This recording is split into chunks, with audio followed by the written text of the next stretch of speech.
గతములో జరిగినటువంటి వాటిని మరి పౌలు గారు చూపించాడట. ఇదిగో యుగాంతం ఉన్నటువంటి మనకు బుద్ధి కలగడానికి దేవుడు గడిచినటువంటి వారి యొక్క జీవితాలను రాయించాడు మన కోసం. ఎందుకు రాయించాడు? వారి జీవితాలను ఎందుకు దేవుడు రాయించాడంటే యుగమందు ఉన్నటువంటి మనకు బుద్ధి రావాలని.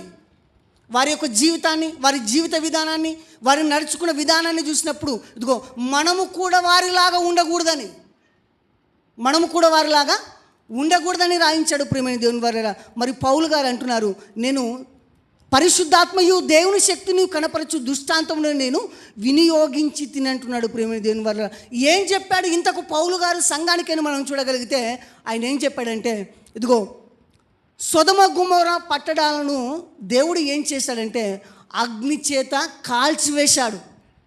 ఏం చేశాడు?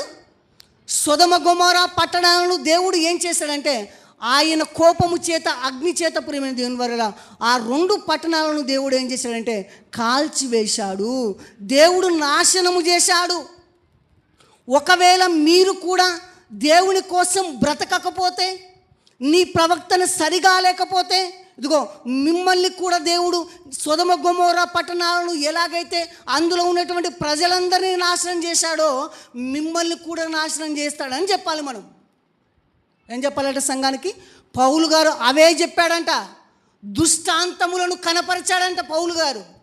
ఇప్పుడు మనం కూడా ఏం చెప్పాలంటే, ఇదిగో సొదొమ గొమొర్రా పట్టణాలను మనం చూడగలిగితే సొదొమ గొమొర్రా పట్టణాలను దేవుడు నాశనం చేశాడు. ఎందుకు నాశనం చేశాడంటే, ఇదిగో వారి బ్రతుకులు బాలేవు గనక, వారి ప్రవర్తన బాలేదు గనక, వారు సరిగా లేరు గనక దేవుడు వారిని నాశనం చేశాడు. వారందరూ కూడా మరి 2వ మరణానికి వెళ్ళిపోయారు గనక మనము కూడా వారిలాగా ఉండకూడదని చెప్పాలి.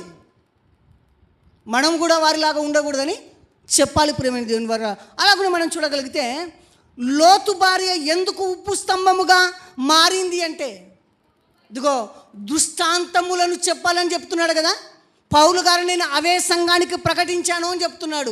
రెండవదిగా మనం చూస్తే లోతు భార్య ఎందుకు ఉప్పు స్తంభముగా మారిందంటే ప్రియమైన దేవుని వల్ల లోతు భార్యను గురించి మనము చెప్పేటప్పుడు, ఆమె గురించి దృష్టాంతములుగా చెప్పేటప్పుడు ప్రియమైన దేవుని వల్ల లోతు భార్య లోకాశల్లో పడిపోయింది. ఇదిగో క్రైస్తవులమని, దేవుని పిల్లలమని, పరిశుద్ధులమని, క్రీస్తు రక్తము చేత కడగబడిన వారమని చెప్పుకున్నటువంటి మనము కూడా ఈ భూ సంబంధమైన వాటిలో లోతు భార్య లోకంలో పడిపోయినట్లుగా మనము పడిపోకూడదని చెప్పాలి. మనము లోతు భార్య